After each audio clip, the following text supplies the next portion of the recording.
Good morning. You're watching a home broadcast of Business World Live. I'm Danie Laurel. It's 10:30 a.m. this Tuesday morning in Metro Manila. We are about an hour into the shortened trading day. Let's go straight to our top story. Car sales recovered in the month of May. That's after plunging to just over 100 units in April when most of the country was subjected to lockdown restrictions. You can see on your screens here data from the Chamber of Automotive Manufacturers of the Philippines, or CAMPI, and the truck manufacturers show that combined sales jumped to almost 4,800 units in the month of May. That's from just 133 in April. The figure in May was 85% lower than the nearly 31,000 units sold during the same period of last year, while the number in April was almost 100% of a drop from 25,800 units in April of 2019. Now, recall that car dealerships were shut from mid-March until April due to the lockdown in Luzon. Some dealerships started to reopen in mid-May when the restrictions were relaxed. Sales in the first 5 months were down by half to 69,000 units. CAMPI President Romel Gutierrez says the industry expects low demand to drag on further in the coming months. That's because consumers consider vehicles as big-ticket investments. The same may not be true, though, for the so-called indulgent products. Nielsen Philippines says consumers may soon start buying personal care and home products as the lockdown continues to ease. The general community quarantine scheme will remain in Metro Manila until June 30. The region was placed under GCQ since June 1st, which saw the resumption of some public transportation as well as the reopening of more businesses subject to health protocols. Over in the Visayas, Cebu City was placed back by President Duterte under enhanced community quarantine, which is the strictest level of a lockdown. Both Metro Manila and Cebu City continue to report several new COVID-19 infections every day. The country logged 490 new cases on June 15th. That's bringing the national total to 26,420. Deaths now stand at 1,098.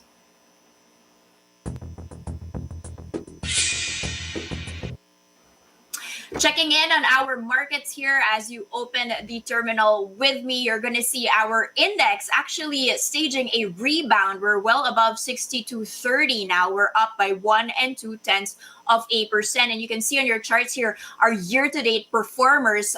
Still just three companies in the green: PLDT, Pure Gold, and Globe Telecom, with several still staging losses above 30%. Pulling out the one-day chart here for you guys so you can see who are our leaders and laggards. Now, this, of course, after we had such a tough Monday start of the week yesterday. The index was down by almost 5% in one day, but that was actually in line with how the rest of Asia performed, although we were worse off than a lot of most indices. What had happened yesterday? Well, globally, and this according to PNB's Manny Lisbona, there were rising concerns of a second wave of infections starting again. You've got new data coming out from Johns Hopkins showing that there are now 7.91 million COVID-19 cases, and there were 134,000 new cases just on Sunday alone. Now, another thing that analysts are saying had affected the bourse yesterday were remittances that came from overseas Filipinos in the month of March. That contracted the most in 2 years,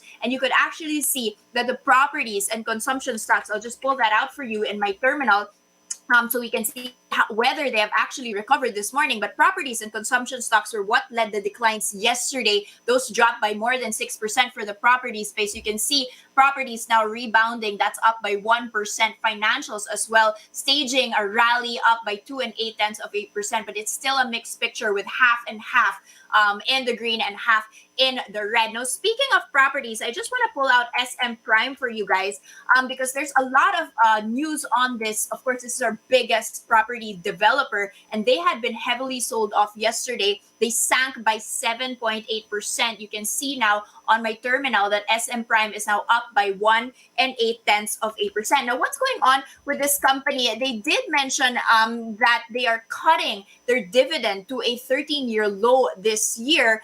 They will actually be paying a dividend of 18 pesos and 5 centavos per share. Now you can see in your terminal is that the share price is actually 31 pesos and 25 centavos. They actually had a record payout in 2019, and this 18 pesos and 50 centavos will be the lowest that SM Prime has paid out to its investors since June of 2007. They're actually going to be using instead the cash to pivot. So they are not cutting rather their capex this year. They're still going to be sticking to the 18 billion peso capex plan this year.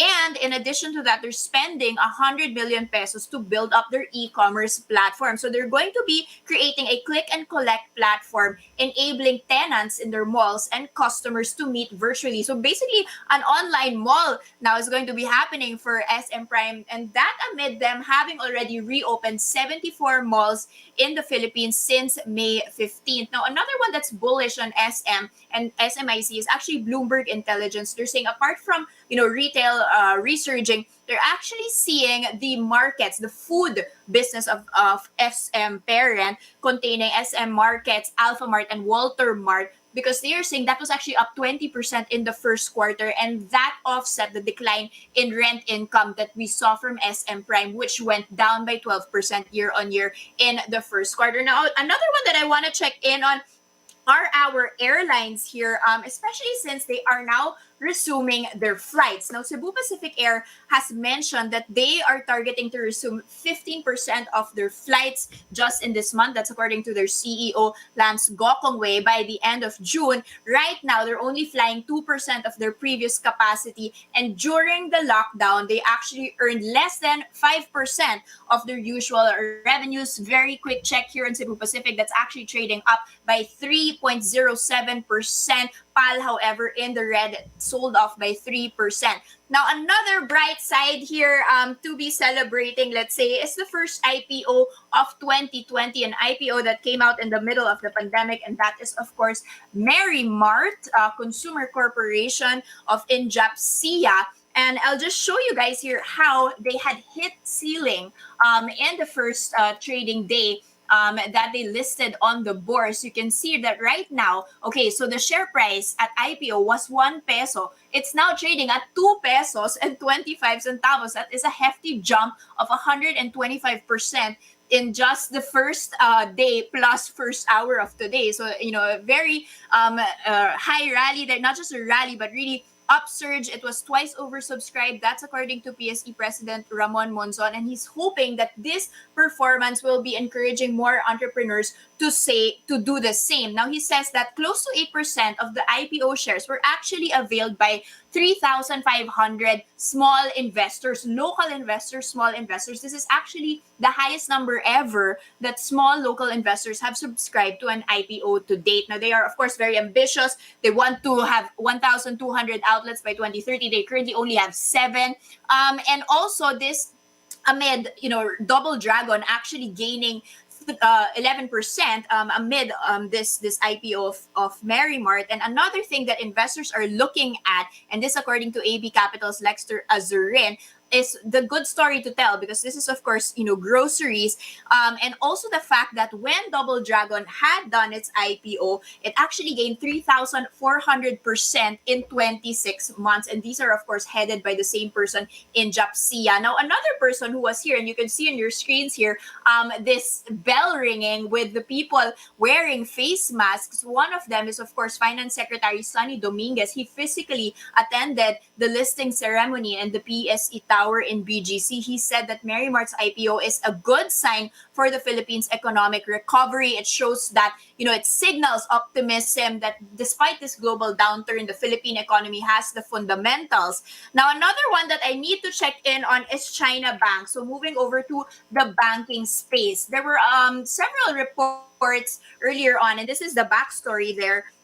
The BSP had actually received a complaint against directors and officials of a bank. They had not disclosed who the bank was for an alleged violation of banking laws. Now, China Bank has actually come forward and has said that it has a non-paying client whose case is now with its lawyers. So this is actually in response to all of these reports. They say that this non-paying client constitutes less than 1% of the total loan book of the banks, and they've already created the adequate loan reserves. They said they're continuing to be liquid and capitalized. China Bank trading flat right now at 19 pesos and 8 centavos. And just to close the markets this morning, I just want to do a quick peek on how Asia is trading. Of course, as I mentioned, it really had a painful slide yesterday, but you can see that Wall Street overnight was in the green. Asia Pacific, let's say, following suit. You can see a big rebound over in Japan with the Nikkei 225 up by 3 4/10%. Now, even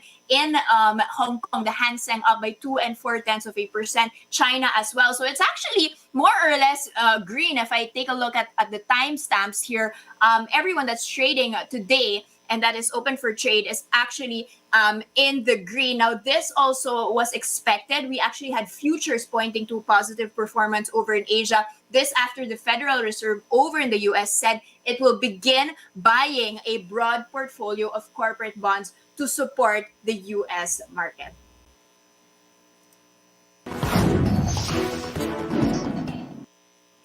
Okay, so I'm going to be scrolling over here towards our top stories. These are the stories you're watching this morning. The Agriculture Department has allotted an initial 400 million pesos to restock hogs. That's after the African swine fever killed 300,000 pigs in the country.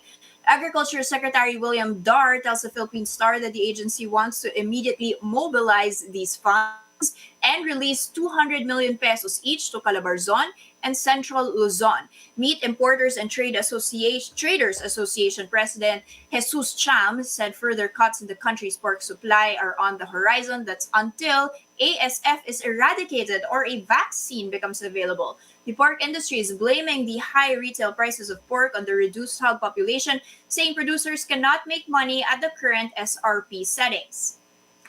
On top of allocating funds to restock hogs, Dar says the agency is now studying the possibility of increasing the suggested retail price of pork to help the raisers recoup their losses.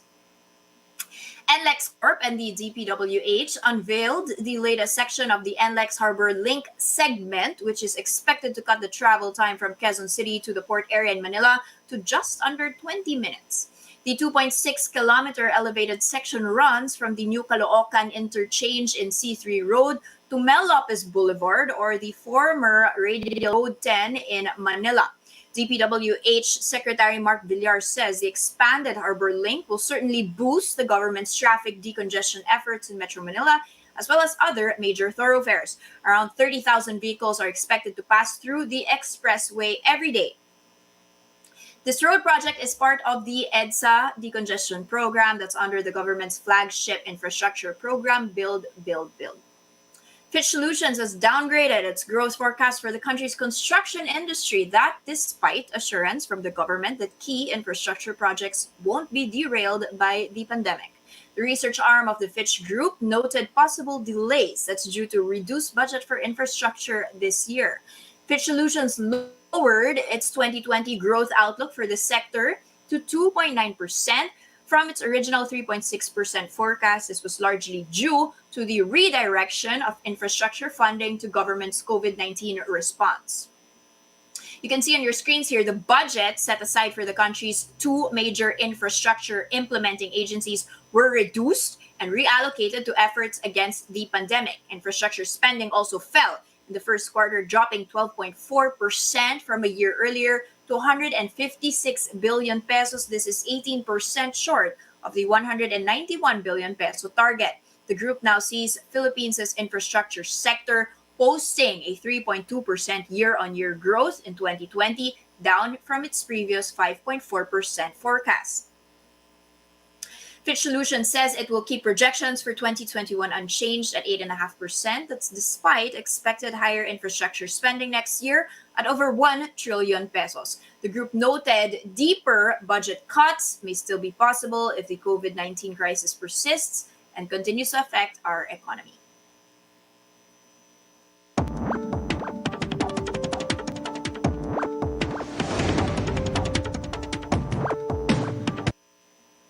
Now, the world is bracing for a second wave of infections, but industries say the economy can no longer afford another strict lockdown. With the Philippine economy facing its deepest contraction in over 3 decades this year, how should we be navigating these waters? Here to share with us his latest assessment, we will have with us Chief Economist of RCBC, Mike Ricafort, joining us on the stream. Mike, are you here?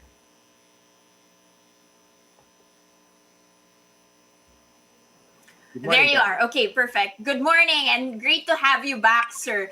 Yeah. Especially since ngayon, so many things have happened already since the last time you've guested. The biggest news being GCQ pa rin, ang NCR. A lot were worried that we would be, again back in a strict lockdown.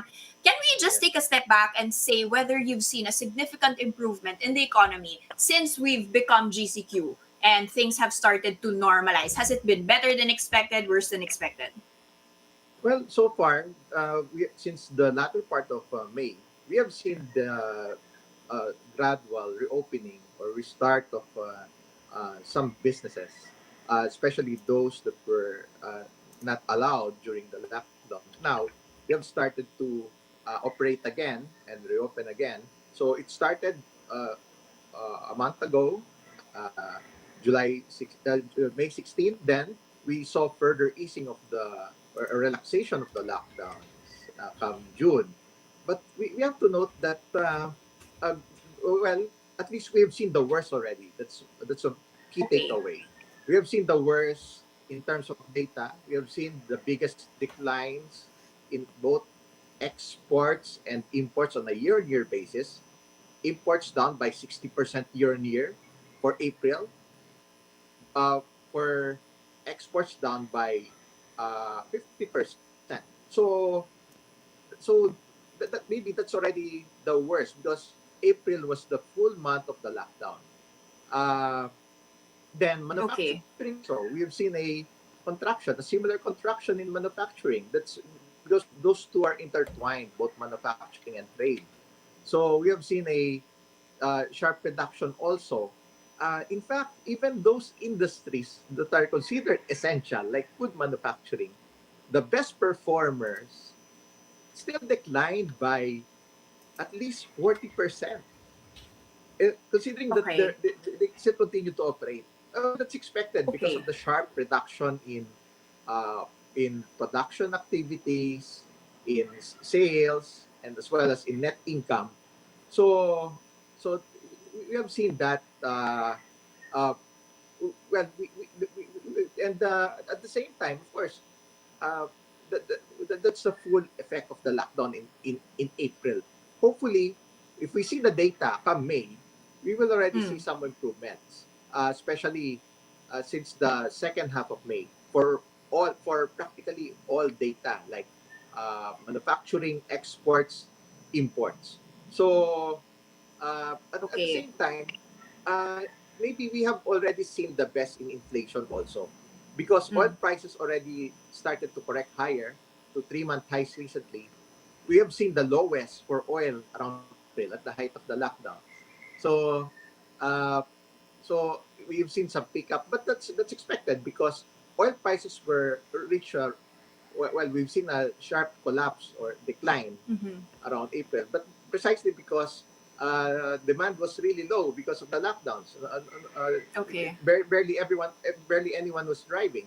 But now, with the gradual reopening of the economies, expect this to accelerate further, especially starting this time around after the middle of June. There would already be a lot of economies also restarting and reopening. Not just here in the Okay. Philippines, but around the world.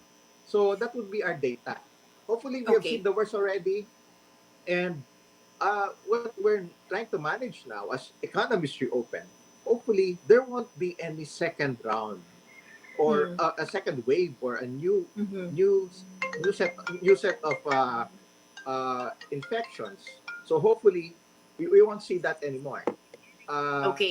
So that's the risk Sir, we're just to trying to. highlight, because you mentioned, sir, about the worst is over, and we saw the highest unemployment print in the month of April, 17.7%. Economists, some were, expecting 8% unemployment, and that was very heavy. And that was not even considering months of a lockdown. That was just the first month of a lockdown. Are you not expecting more layoffs going forward as as companies start digesting the impact of this? Well, hopefully, the record unemployment rate that we've seen, hopefully it's a technicality because people were Okay. really not working. We saw some disruption. Some of them are not uh, they're not earning wages or salaries, and at the same time, uh, well, it really depends on because different countries have different conventions or methodologies in computing for Mm. unemployment. There were countries that like in some developed countries like in the US, in Europe, uh, well, there were subsidies given to the respective companies. Some employees who got stay home orders. Some of them were still paid. So Mm. there were some adjustments on the data to reflect that they were not technically counted as part of the unemployed. But unlike here in Okay. the Philippines, the reason why it's really because of the technical definition. Mm. And going forward, of course, hopefully that's already the worst because Okay. businesses, establishments, and other institutions they Are already starting. start. Okay. Yeah, they started operating. People are back. Some people are back to work again. Maybe even if it's just a partial capacity of operations, or maybe gradually 30, 50, or at least 50% operation. So that would hopefully cut the unemployment rate from Okay. 17% Sir, April. okay, sir, what about remittances? So you're saying clearly unemployment was a technical, issue. Right now, it's going to be better. We're not going to be seeing the 17.7%. Hopefully, I mean, people will be reabsorbed. But what about remittances and the impact on consumer spending? A lot are saying that compared to the rest of the world, the Philippines is still very strong. But a lot of global economies, the economies, for example, will be laying off our OFWs, and this would have an impact. The World Bank saying 13% drop in remittances. How will this feed into our consumption? Even if we reopen our own economy, di ba? Para wala nang papasok na cash. Yeah, actually, we may still see bigger declines. Okay. We've seen almost 5% decline in March because that's not even the height of the lockdowns worldwide. The lockdowns only started around April to May. So that's already the Mm. full effect of the lockdown, especially in host countries. Because the Philippines was rather quite ahead. It started middle of the lockdowns middle of March. So therefore, it just happened that the, that that OFWs that who are employed at the tourism sector, travel related, they were hit hard early on. We already saw some decline in travel and tourism as early as February, and also increasing further in March. That's why we already saw a decline of 5%.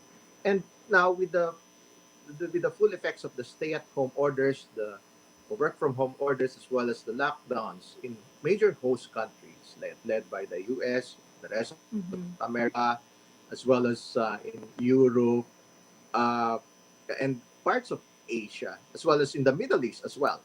So there may be a bigger decline in remittances, especially come Okay. April until May. And normally it would take a while. It would take some time. So first, if we, now we have seen an acceleration already, further easing of the lockdowns, further reopening of the economies, especially it also started the latter part of May for a lot of host countries, and Mm. now it's accelerating further. Come early part of June till now, the second half of June. So hopefully there would be OFWs that would start to work again as well, especially those who were required to or stay at home.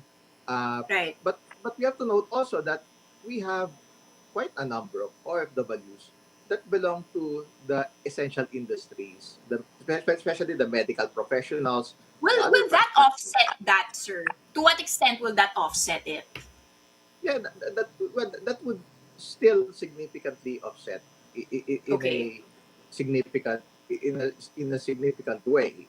But Mm. we have to note that there are there are now between 300,000 to 500,000 OFWs estimated to have been displaced, and some of Correct. them, uh, about close to 100,000 of them would be well would be sent home, and more Right. about close to half of them already uh, or already repatriated home. So that Mm. would be that well, of course, that would have an adverse impact still on the remittances. But Okay. for those who choose to remain in the host countries, they would hopefully tap on their savings and continue Mm. sending, as has been Okay. seen in the past crisis periods.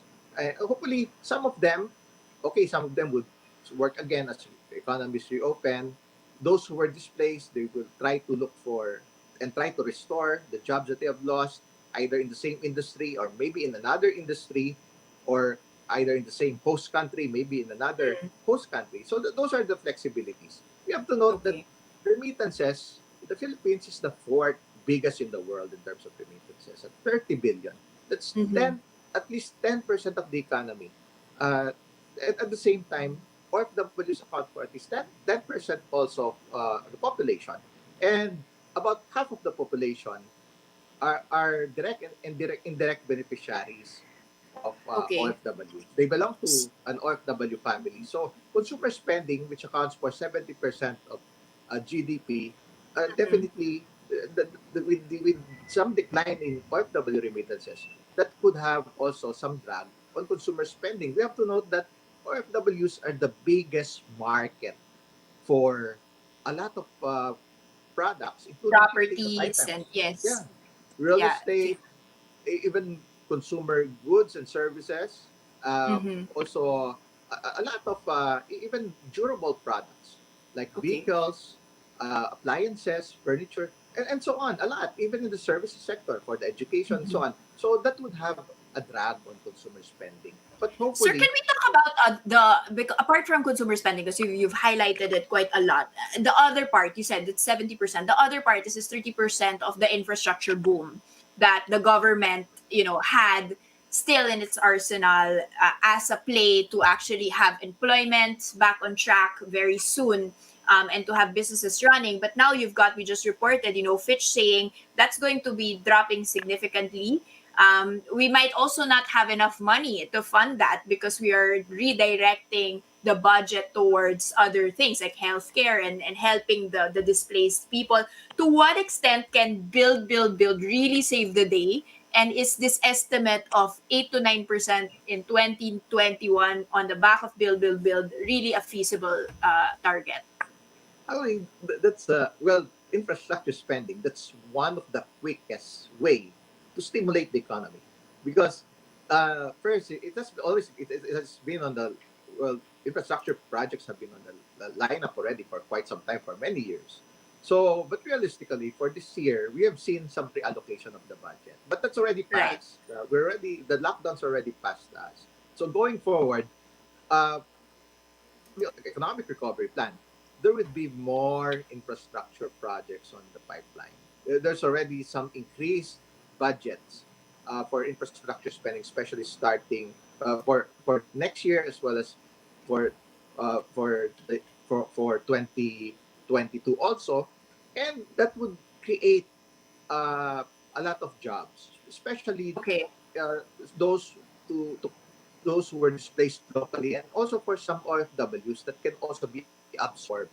And we have to note also that there's a huge multiplier effects of this infrastructure spending, of this infrastructure projects, especially the build. Uh, there are many industries that would also benefit. Those that produce materials, the construction industry, the property sector, and many other suppliers also. Those part of the value chain, of the supply chain, allied industries, related industries, the multiplier effect are kind of huge when it comes to Okay. infrastructure spending. So that's one. Okay. That's going to help absorb, and that's shovel ready. It's readily available with the funding, as has been emphasized over the past couple of years, and it's now more compelling Mhm. to enable to stimulate the economy in a relatively quick way. And that's Sir, one. sorry to interrupt, but all things considered, what's your final GDP forecast right now for 2020? With that, with the GCQ in place, we have 1 minute to air now. We have the GCQ in place. You've got remittances suffering, but you did say we've seen the worst is over, and the build might be saving the day. Can you give us a number so we can understand what you're seeing for the economy? Yeah, we've been maintaining the forecast at least for the past 1 month or so at between the range of -2 to -4. Okay, So that's still okay, relatively better. If you compare it okay. with What they said, yeah, or other even bleaker also, forecast. Okay. yeah, even if you also look at the other economies in Asia, that's still better. The Philippines has been in recent years has consistently grown at least 6%, one of the fastest growing economies. So Okay. therefore, now with the contraction, our contraction will be less compared to other Asian countries. Their contraction may be between -5 to -10. Mhm. In other developed countries, it would be at least -10 to -15. Okay. So we're still better off. And hopefully, we have seen the worst already for the second quarter. Okay. Maybe the second quarter will be around -5 to negative, Okay. between -5 to -10, and it would hopefully recover. Uh, well, that's the second quarter. For the third quarter, around low single digit, -1 to -3, and by the Mm-hmm. fourth quarter, there's already a chance to see modest positive growth. And next year, with the low base, we'll be seeing quite huge growth rates. It would Okay. range between 7 to 9%, especially if the pace of the recovery accelerates further in the coming, Okay. especially if the COVID-19 is properly contained. Mm-hmm. Now, it would accelerate further and would be sustained further. Should there be maybe a cure or vaccine? But realistically, it would take a lot of months for the earliest deployment of that. Maybe the latter part Okay. of this year at the earliest, as signaled by the global health authority. Thank you, sir, for that optimism. According to Mike Ricafort, chief economist of RCBC, the worst is over. The things that are coming are, of course, still risks on the table, but we should be well prepared to cushion the blow. Thank you so much for that, and hoping for a recovery, a V-shaped recovery in 2021. Thank you so much, sir, for joining us this morning. Yeah, thank you so much as well, Danny. Stay safe. Stay safe, sir. And that's a first look into the business day. Today is Tuesday, that's June 16, 2020. Catch us again tomorrow morning, 10:30 a.m. I'm Danie Laurel, and we are One News.